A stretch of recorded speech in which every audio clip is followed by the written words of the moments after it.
I'm glad you asked that question. So that's one of the big things of the Superhome group and what Bob's trying to push. So we sort of started building in Addington in the 90s after coming back from Europe, and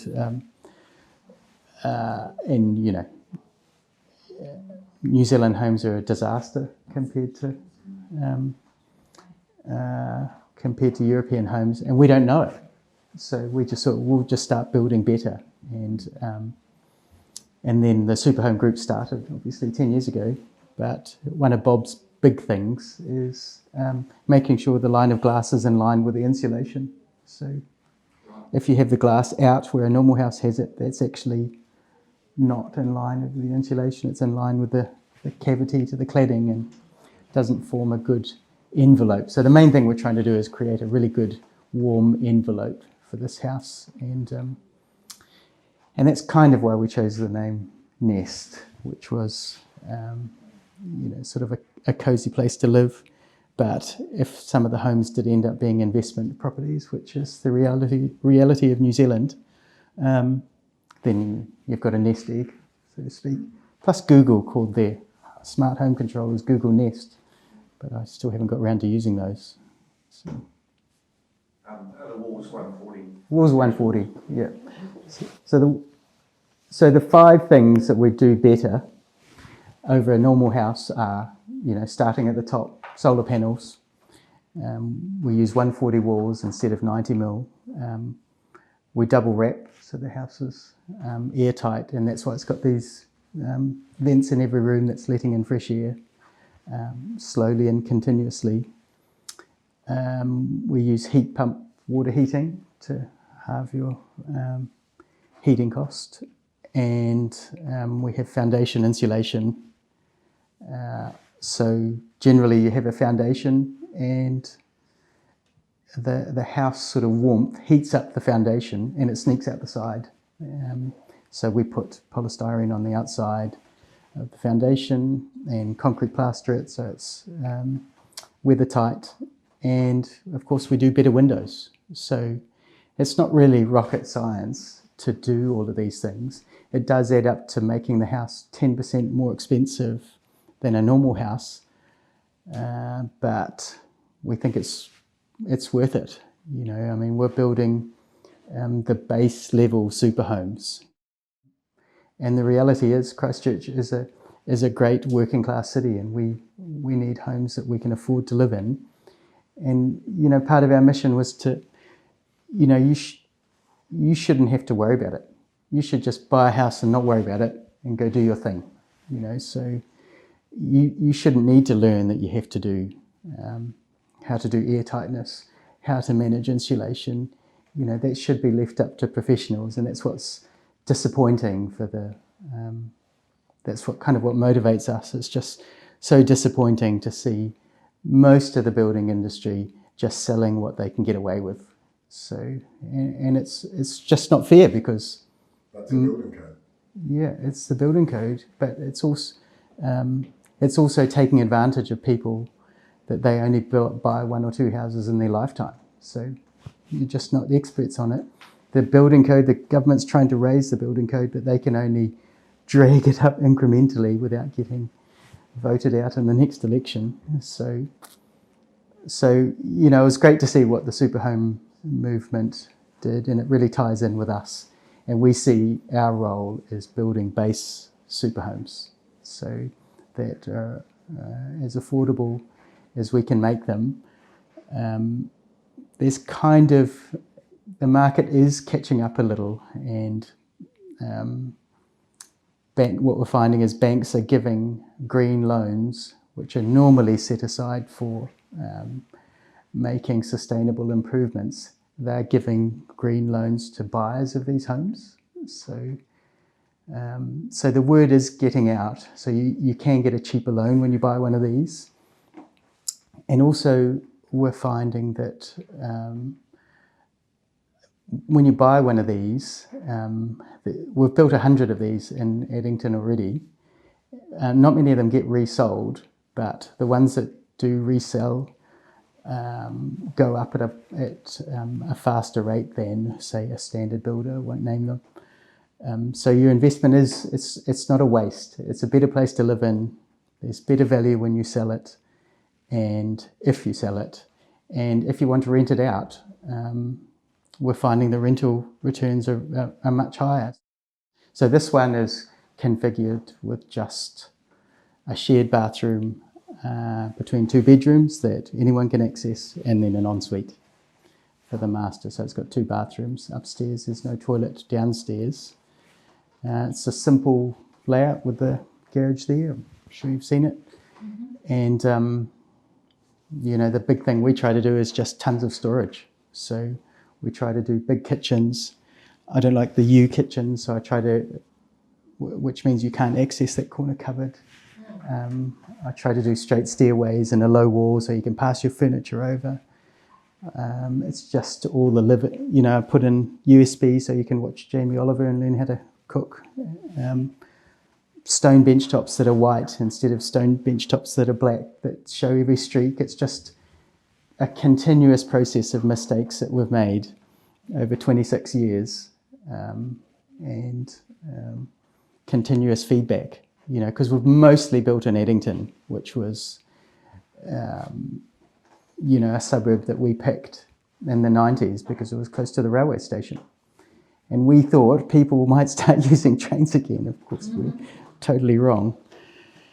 But it's turned out to be an improving suburb because of the prison closing in 1997 and its closeness to the city. The city's kind of crept over this way, and you can see the Metro Sports Centre and Hagley Park being so close. And as it turns out, things like the Court Theatre and a lot of office space came to Addington because of its lack of damage in the earthquake, which was just luck rather than good management.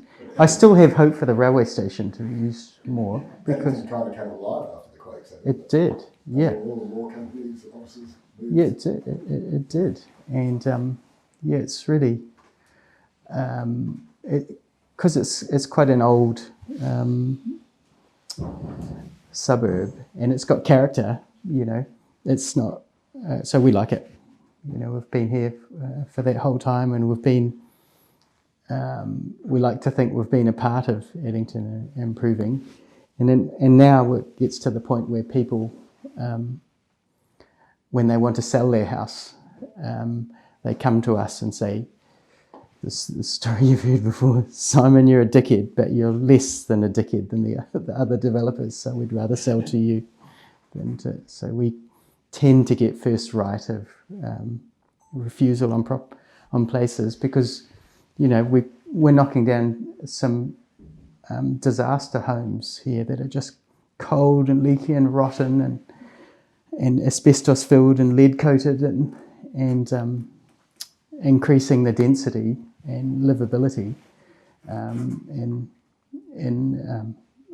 We could put more units here, but we wanted to try and find that balance between good density and livability. Because it's just, I can't believe a Christchurch at a city of 300,000 people has traffic jams. So it's crazy. How can you have traffic jams? But if you want more people to use a bus or to cycle, you have to have more homes that are close to the city centre, and you have to have more people living around each bus stop. So, the example I use is Christchurch has 17 houses per football field and Paris has 84. So there's just 4 times more people at every bus stop, 4 times more people in every shop, 4 times more people at every railway station. So we need better density, and we're paranoid about it. So instead of trying to tell people and no one listen, we just tried to think we'll just build better homes and change people's mind, or try to convince people one home at a time.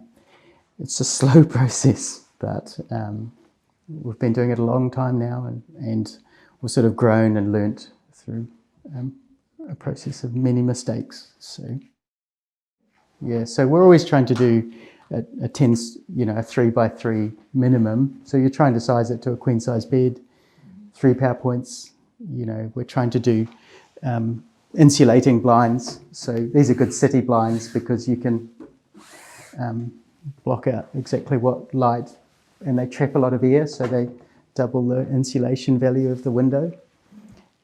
Downstairs we use ones that are translucent, but upstairs we use opaque. So, and we try to separate each bedroom with wardrobes. So, you know, just to get noise separation in case it's a different tenancy. So, all those little things which are basics, yeah. And then the fit out, we try to use, you know, induction Bosch appliances, which is sort of a medium, good medium grade fit out. And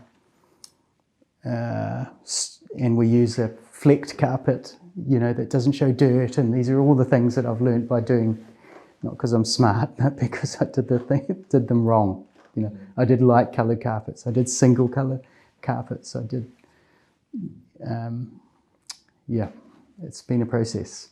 So I like to think that everyone who moves in gets the benefit of our mistakes and shouldn't have to repeat them. There's Passive House and there's Homestar, and then there's lots of these rating systems, and Homestar, this one fits at about a 7, but Homestar adds extra points for things like veggie gardens, rainwater collection, proximity to a bus stop, bike racks, things that are important, but we didn't think were something that we could, you know, if people want to have veggie gardens, they can, but we thought that was less significant than doing, I mean, the main thing was the envelope. If you do the envelope well, and we thought you can add the other things. You can add rainwater collection, veggie gardens, and buy a bike, you know, but if you did the envelope well, then it's something that's really tough to retrofit later. So to go through and, you know, that's a $7,000 slider.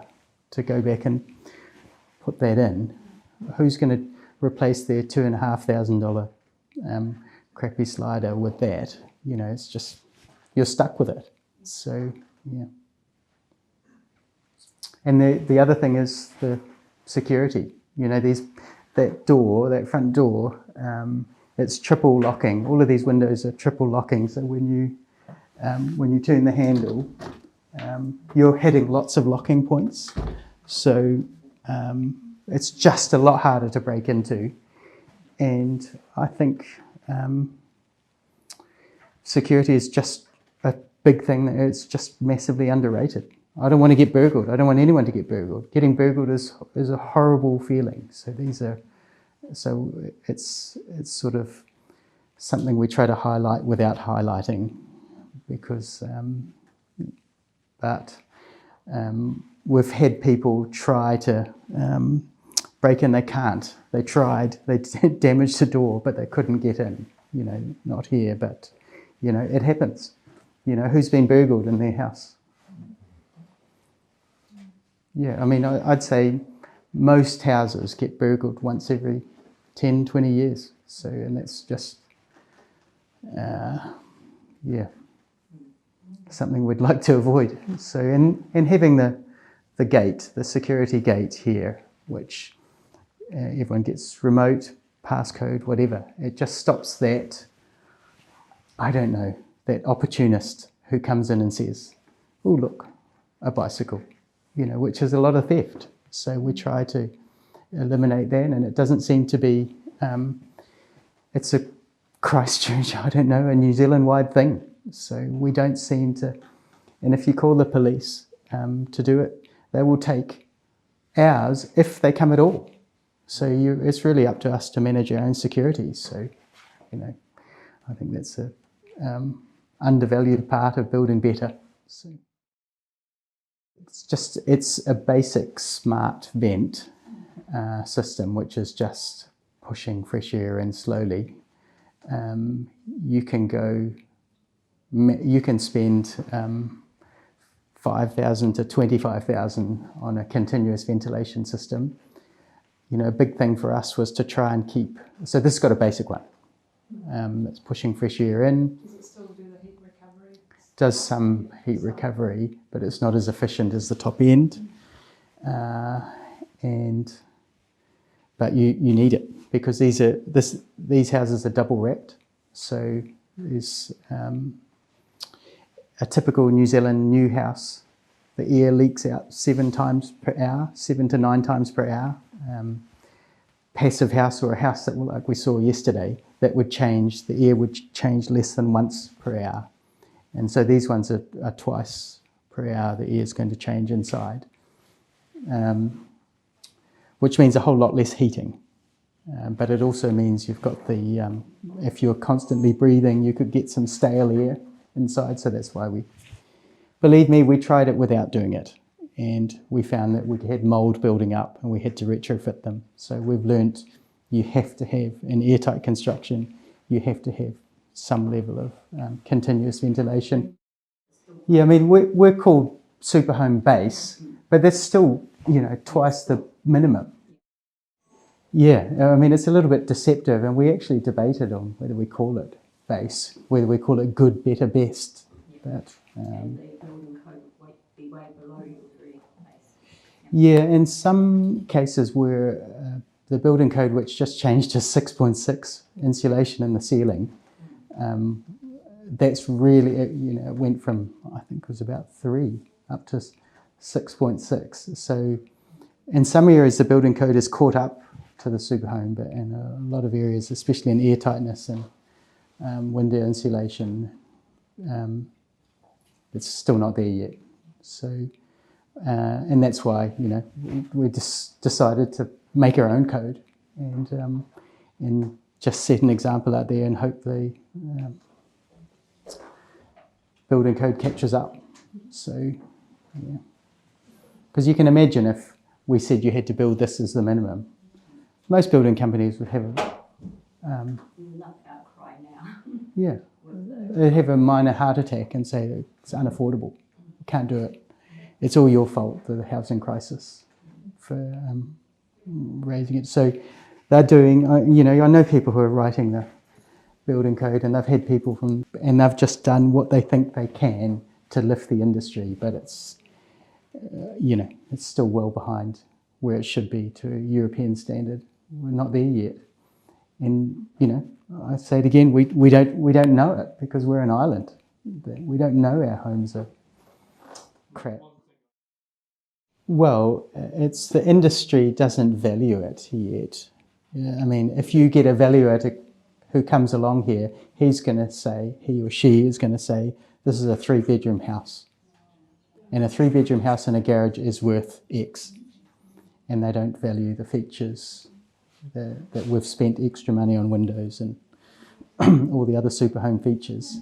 They say this house is this many square meters, so it's worth X. So, now we've got a little bit of history. We're able to say that these houses are selling for this, because all a valuer does is what comparable size sold for in that area. So all the other houses, basic houses that are in this area, drag the value of this down, because the valuer will say comparable sales. So until people, so it's not any one thing. It's just the combination of buyers not realising and not enough superhomes out in the market to change the perception. Not enough. The great thing about living in a house like this is you forget about it. It's normal. So you don't go around telling anyone. So it's only when you go visit your friends and you go, ooh, I forgot what it was like to live in one of these. Or they come and visit you and go, oh, this is warm. And you go, oh no, that's just normal. We put 5 kilowatts of solar panels as standard because it's easy to do in the beginning. We've got scaffolding up and builders here and add the wiring in. It saves you $5 a day or $150 a month. And the house is using less power anyway because of heat pump water heating and induction and better insulation. So it all adds up to making sense. But, the frustration I have is sensible houses are a hard sell. To tell people they should buy a sensible house. Everyone wants to buy Balmoral. It is amazing. It's got architectural splendour and impact.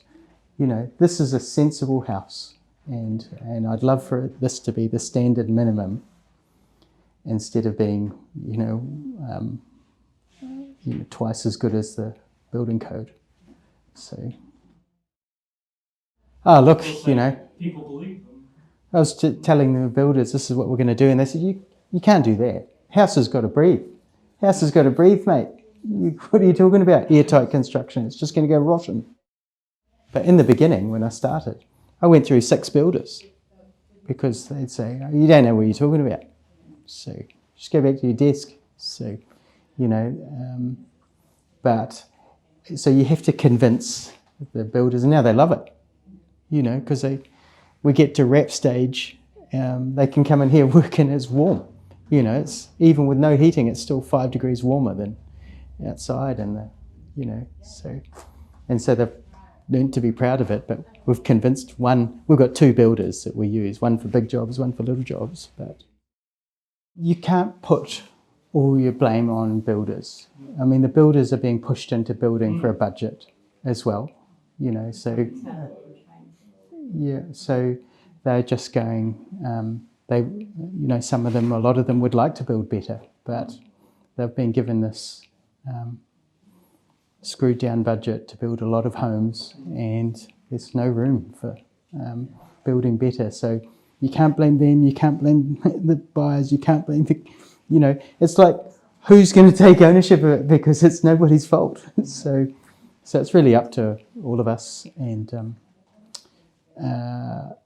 it's a slow process. The frustrating thing for me is, because there's so much financial pressure, more and more financial pressure on people these days, is that the building industry seems to be not improving. It's staying at the minimum, and because there's any extra expense just can't be absorbed. So, and developers like us often get the blame, because they say, you're just another greedy developer, which is, unfortunately sometimes true with developers out there. So it's big business. Yeah, it's not. I mean, the e-coating on the glass stops a lot of it, but we don't have as many windows as a normal home, which sells on being entirely glazed on the north side and the west side. But we do think about it, but it hasn't been a problem, except on our last project. We did the modelling on it, and we ended up, it didn't look too bad, but we ended up getting 25-degree days for a month at night in summer. So we've just limited our windows. With these blinds help, but when you've got blinds on the inside, the heat's still actually getting inside. So, our next projects, we're looking at doing the European standard of external blinds, like they have to do in Aussie, and to keep the heat out. So it's just continuous improvement, but it's a good question. We haven't had much trouble. We do put in heat pumps. A heat pump, like this will heat the whole house in 30 minutes, and you don't need much heating, but it could be in summer you need a week of cooling. But Christchurch is not a really, it's not a super hot city.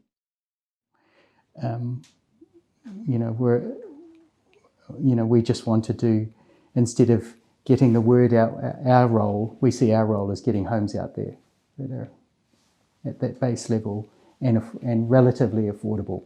So who can afford a home, any home nowadays? But we like to think that over the lifetime, you're going to get much more benefit out of this than the 10% you paid for in the beginning. So, it's simply on energy costs, but also health and well-being. We like to think living in a community is a great future as well. So we're always trying to do 4 to 8 homes. We're usually trying to gate them and create little nests